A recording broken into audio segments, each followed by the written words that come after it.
وَلَقَدْ يَسَّرْنَا الْقُرْآنَ لِلذِّكْرِ فَهَلْ مِن مُّدَّكِرٍ۔ ان دو آیات کریمہ میں دوسرا نقطہ یہ ہے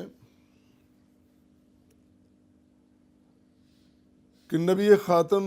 علیہ الصلاۃ والسلام علیہ الصلاۃ والتسلیمات آپ کے قلب اطہر پہ جو قرآن کا نزول ہو رہا ہے، یہ ختم نبوت کی بہت بڑی دلیل ہے۔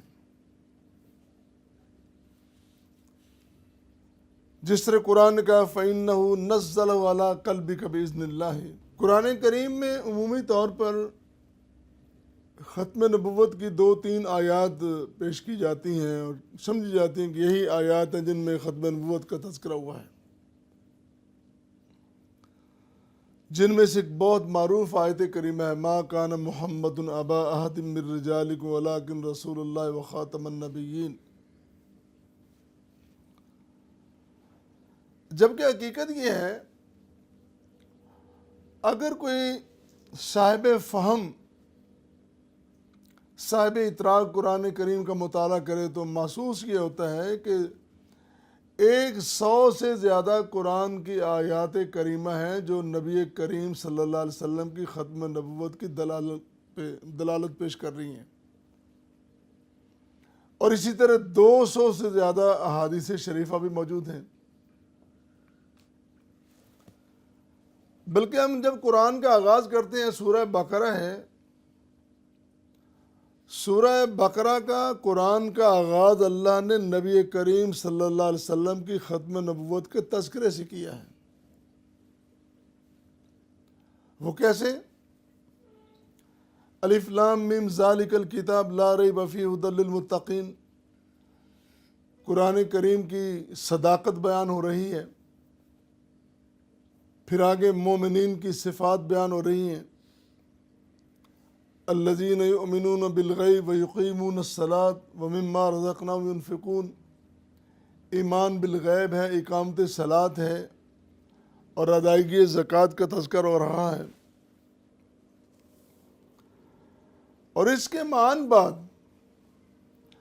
الذین یؤمنون بما انزل الیک وما انزل من قبلک، یہ جو آیت کریمہ ہے، آیت مبارکہ ہے، یہ ختم نبوت کی ایک بڑی اہم ترین دلیل ہے کہ وہ لوگ جو ایمان رکھتے اس پر جو آپ پر نازل کیا گیا، وَمِن قَبْلِكَ، اور جو آپ سے پہلے، یعنی پیغمبر آخر الزمان کی نبوت کو ماننا ضروری ہے، لازم ہے، اور آپ سے پہلے تمام نبیوں کی نبوتوں کو، کتابوں کو، شریعتوں کو ماننا، تسلیم کرنا بھی ضروری ہے۔ لیکن اس کے بعد بعد کا ذکر نہیں ہوا، یہ نہیں کہا کہ بعد کا، من قبل کا ذکر ہے، یہ نہیں کہا کہ من بعد کا، یعنی بعد میں تو آنا ہی کوئی نہیں ہے، ذکر بھی کوئی نہیں ہے۔ تو قرآن کریم نے آپ کی نبوت کا ذکر کر کے، آپ سے پہلی نبوتوں کا ذکر کر کے، اور بعد کا نہ ذکر کر کے یہ بیان کر دیا کہ آپ کے بعد کوئی نبی آنے والا نہیں ہے۔ اسی طرح یہ جو آیت مبارکہ ہے فَإِنَّهُ نَزَّلَهُ عَلَىٰ قَلْبِكَ، آیت نمبر 97 ہے سورہ بقرہ کی، کہ وہ جبریل امین اللہ کے حکم سے آپ کے قلب اطہر پر قرآن کریم کو نازل کر رہا ہے، منتقل کر رہا ہے۔ پہلی کتنی کتابیں ہیں، ان کتابوں میں لوگوں نے تعریف کر دی، ترمیم کر دی، اضافے کر دیے، کمی کر دی اس میں، لیکن یہ کتابیں باکمال ایسی ہے، قرآن کریم اللہ نے اس کو مدون اور مکتوب نازل ہی نہیں کیا۔ جس طرح موسیٰ علیہ السلام اپنی کتاب لے کے آئے تو تختیوں میں تھی، تختیاں اس پہ لکھا ہوا تھا اور لے جاؤ یہ آپ کی کتاب ہے، اور لے کے آ گئے۔ قرآن کریم اس طرح مدون اور مکتوب 2 گتوں میں مجلد بالکل ہی نازل ہوا، بلکہ بتدریج بالتنزیل اس قرآن کریم کو نازل کیا گیا، اور جب نازل ہو رہا ہے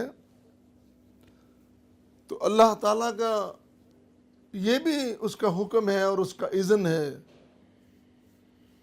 ہم اس قرآن کو آپ کے قلب اطہر پہ، آپ کے دل مبارک پہ منتقل کر رہے ہیں، لیکن بولنا آپ نے ہماری مرضی سے ہے، اس کو بیان کرنا جب ہم کہیں گے تب آپ بیان کریں گے۔ قرآن کہہ رہا ہے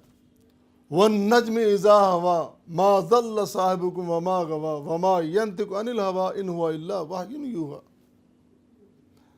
قرآن کریم کا ایک ایک نقطہ، ایک ایک زبر زیر اللہ تعالیٰ نے اللہ تعالیٰ کے خاص حکم سے رسول کریم صلی اللہ علیہ وسلم بیان فرما رہے ہیں۔